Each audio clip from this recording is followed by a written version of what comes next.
I think for the next video, we have to inform you that we're going to the Philippines in a couple of weeks. So we have to go and sign a lot of paperwork in a bank. We need to again sign CBTS in Mega World. We need to arrange, our attorney, in fact, a lot of things. So some videos might be a bit delayed, just to let you know. Yeah, that's it. If it's still if the flight is not cancelled or if we're still alive. Yeah. There's no bombing. Oh my God. Good luck for us. Yeah. What a nice day today, except that the trains are not working. Always something in UK. Train strike all the time. What are we talking about today? Well, don't know. You go do the intro. All right, okay. Yes, today we're sharing something that honestly surprised us.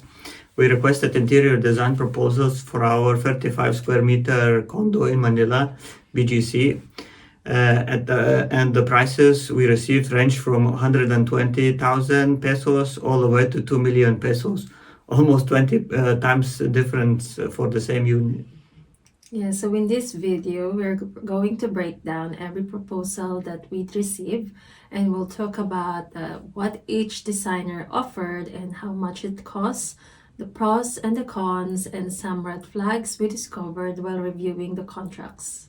Yeah, so if you're planning to renovate a condo in Manila or BGC, this video might help you to avoid expensive mistakes. So a project overview for someone who's new in this channel.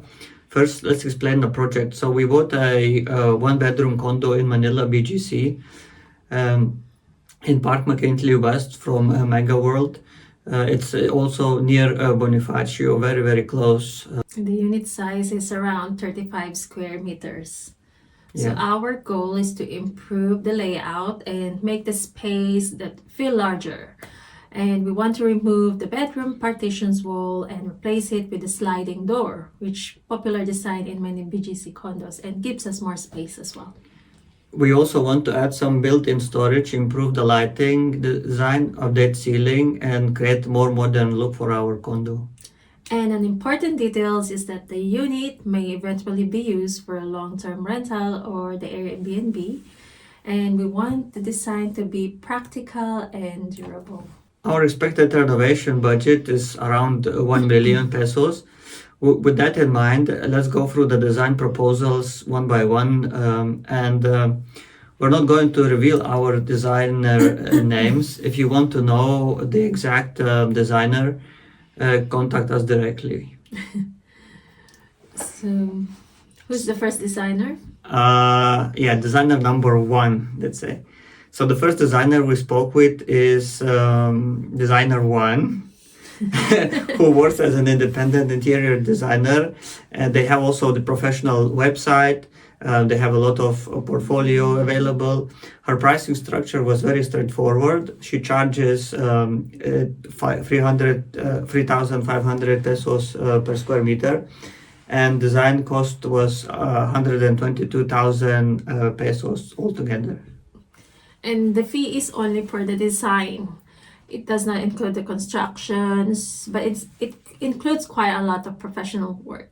So the package includes the design consultation, moon boards and the color scheme, floor plans and furniture layout, and reflected ceiling plans, interior elevations, 2D and the 3D perspective, built-in furniture and drawings, and procurement list for furniture and appliances.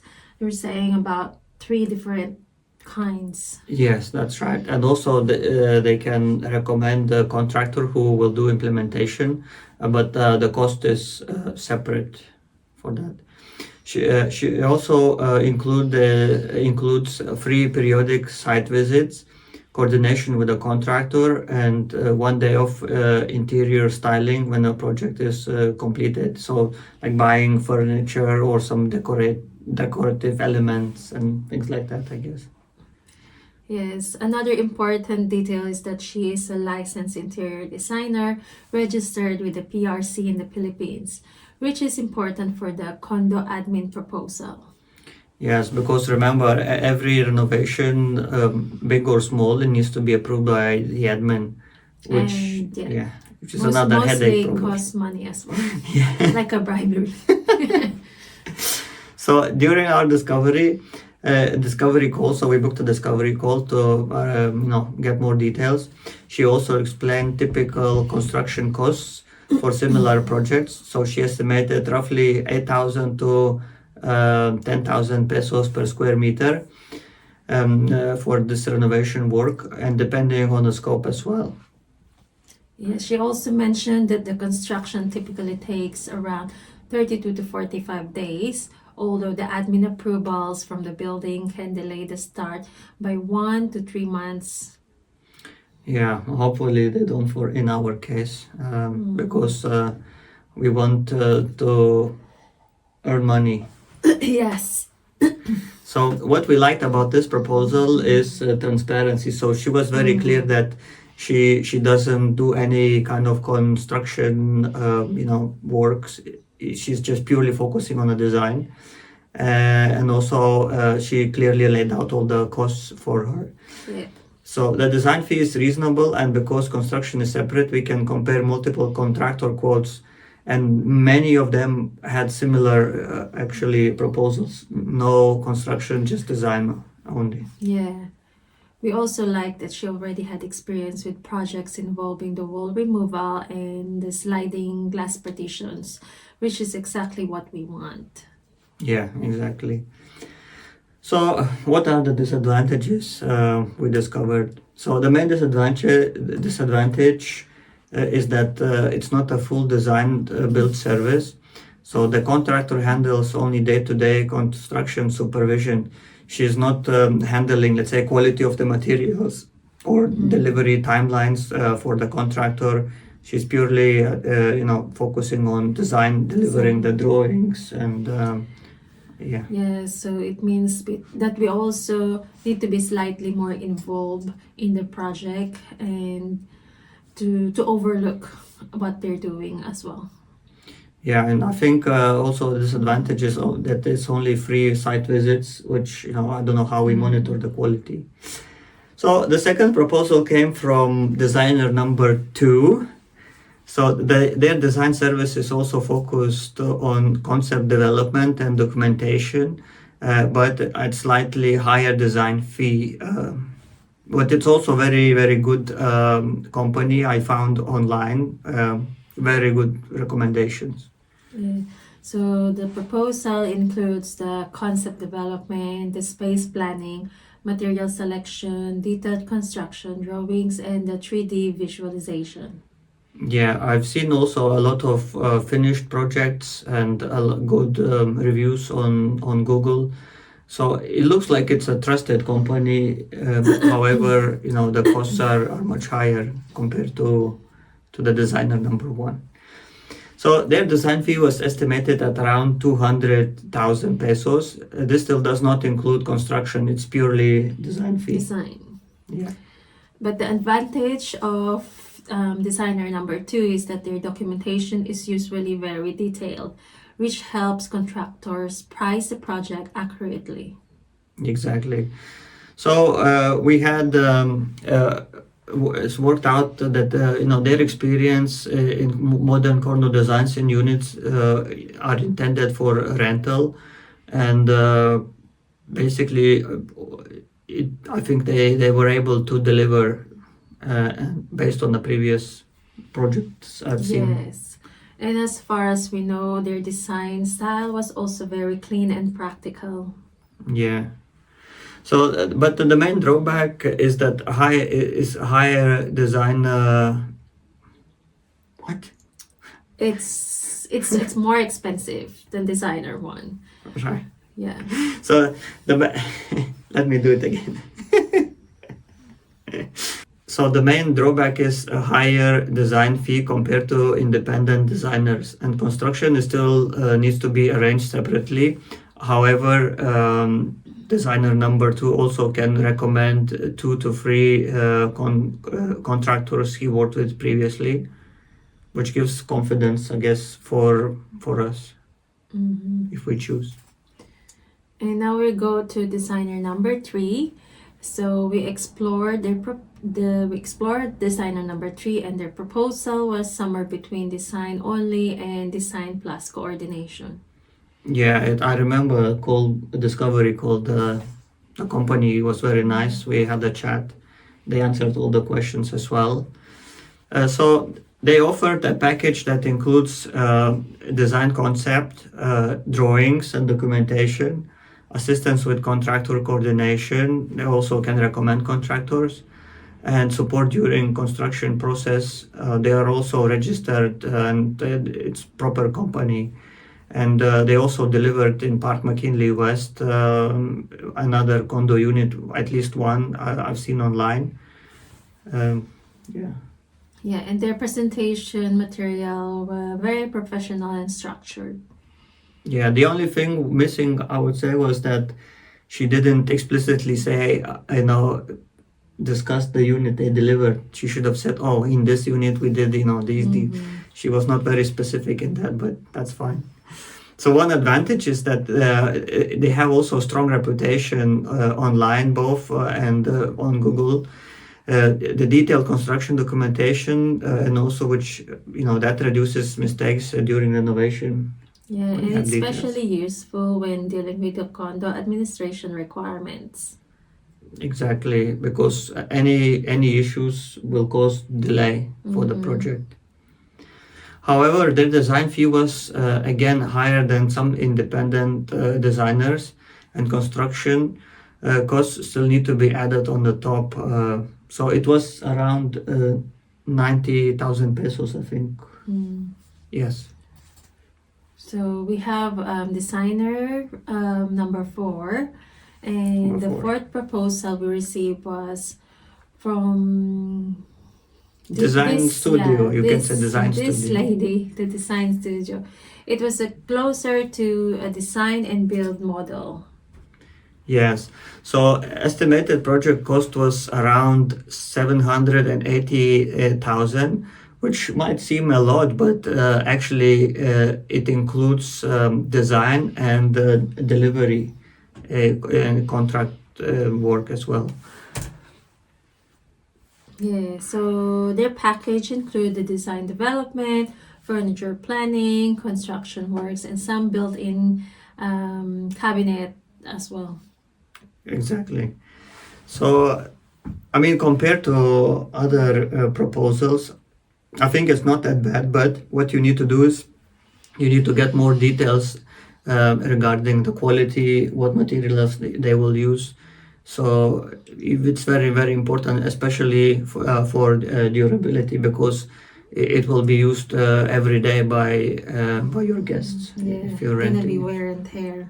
Yeah, so it has to be very durable, not the cheap materials, I would say, which you have to again invest into repairing. So the advantage here is also convenience. You deal with one team responsible for both design and construction, so one point of contact. Yeah, and it reduces the coordination problems and can make the project easier to manage. Yeah, exactly. So I agree. So I think we're gonna hold on to that. So we haven't actually selected our designer and contractor yet. So that's good, I think. However, when design and constructions are bundled together, it is harder to see exactly what money is being spent on. So when you have a whole package, you don't know how much your material costs versus your labor. So that's a bit of a disadvantage, I would say. And transparency becomes very, very important on this project. Exactly. So the final proposal we received was from designer. I wanted to say contract. Designer number 5. Yeah. Designer number 5, which was very recent, and it's very, very well recommended both on YouTube and by word of mouth as well from other Park McKinley West residents. But the cost actually surprised us. Yeah. So their proposal was a full turnkey design, renovation, and furnishing package, and the total cost is about Ready for it? 2.1 million pesos. 2.1 million pesos. Everything. It's like, This wow. They said everything. It's, it's like more than double than the previous quote for, again. But I heard from other people that it's a good quality. So for a 35 square meter condo is definitely very, very high cost. Imagine 2.1 million, including furniture, but still it's way high.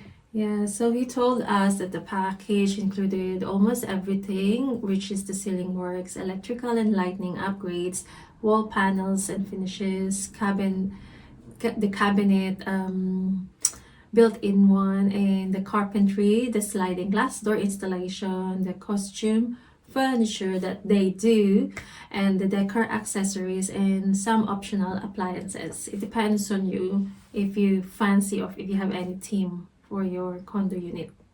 Yeah, so I think it's very, very actually reputable contractor designer. So I think they would deliver quality, but I don't know why the price is so high. So essentially, they would deliver fully furnished and ready-to-use unit. You just go in and basically you live there or you rent it. Yeah, but. So the advantage of this is simplicity. So it's a hands-off solution for the owner. So you just pay and they deal with everything. But disadvantage will be well, everything is managed by one company, but some concerns regarding, again, I would say transparency. So this is number one, because you don't know where the money is going to. Apart from, I think for furniture, they provided actually costs for like washing machine, sofa, fridge, the beds. yeah, So they do it themselves. yeah, So, custom made. Custom made one. So there's also some concerns. The company did not provide a detailed breakdown of the labor, material, and furniture costs. So it's mostly like you pay everything, we'll deal with everything. Yeah, and there is no disclosure of specific brands, what companies they go to for sourcing materials or fabrication. So it's okay as long as it's quality, but then again, you don't know what is the margin they add on top of everything, which can be pretty high, I would say, for Philippines. Yeah, and also they mentioned that the warranty may be limited if the unit is used for rental or Airbnb purposes. Yeah, I think from 1 year it's reduced to a couple of months, I think, or 6 months, if I remember now correctly. So for us, that raised some questions about transparency and long-term durability, because if they custom-made any like sofas or beds, if something breaks, then you cannot really easily replace it. You have to again go to probably the same company, or it will just delay everything. Yeah. So when we compare all the proposals, the numbers look something like this. So for the design only, about 120,000 pesos to 200,000 pesos. Mid-range renovations is from 700,000 to 1.2 millions. And the full turnkey renovations is around 2 million or more. Yeah, which again surprised me a bit, because I thought in Philippines everything's supposed to be quite cheap. No, it's not cheap anymore. With the inflations and recession happening, oh my God. Yeah, you can forget about cheap, I guess, then. But as well, it compared to UK, it's still much cheaper anyway. Yeah. So for 35 square meter condo in BGC, the typical renovation range we've seen is between 400,000 and 1.2 million, depending on materials and complexity. So this is our own research, what we did online. And one thing that we learned is that the interior design proposals can vary dramatically depending on the business model. Exactly. What do you think is their business model? I'm not quite sure. It's just too many things to think about. Hook up as many clients as you can and then try to deliver, I guess. Hopefully not. So design-only services give you more flexibility and control, but they require more involvement because you have to coordinate with contractor and Yes. also with your designer. Actually, if there's any changes or alterations need to be made or substitutions as well. I think I like that one because we are involved. We can choose or we can change something that if we're not happy. And the design and build service offer convenience but often come with a higher pricing and less transparency. So what we're likely to do? Well, at the moment we're learning still towards design only approach combined with a separate contractor. That gives us, as you said, best chance to keep everything aligned and also save some money. Yeah. And bring us closer to our budget, which is 1 million pesos. Yeah, because what we do at the moment is spend. We're not even having money yet. So, but we're still reviewing options and comparing designs. Yeah. So if you're renovating condo in Manila or BGC, we hope this video gave you better understanding of the process. Or if you've done already renovation, maybe you can put some comment and help us to understand if we're going the right way, or what is your suggestion how we should do that. And maybe you can recommend us contractor you used, and you're happy. And if you'd like to see the next step, we can also make a video showing the final design that we choose, the contractor selection process, and the real renovation costs. Exactly. There are a lot of paperwork we could present, but this was just an introduction video, I would say. And if anyone is interested, we can go through the documentation and the questions and answers we asked for every contractor. So I guess, that's it. Yeah. Thanks for watching, and Thank we'll you see you in very the much for next watching. video. Yeah, and don't forget to like and subscribe if you want to follow our journey of buying one-bedroom condo in Manila BGC, Park McKinley West. Yeah, or if you have more money, buy 2-bedroom. Like some of the other people did. So I contacted one lady actually who's renting one condo unit in Park McKinley West BGC. And she gave me quite a good suggestions and recommendations because I like her design. So she used one of the contractors we discussed, but now she has a second bedroom and she chose someone cheaper. So. Yeah, she said she'll let us know if the quality is good and if it's good contractor or communicator as well. Okay, thank you very much and bye. goodbye. Thanks for watching.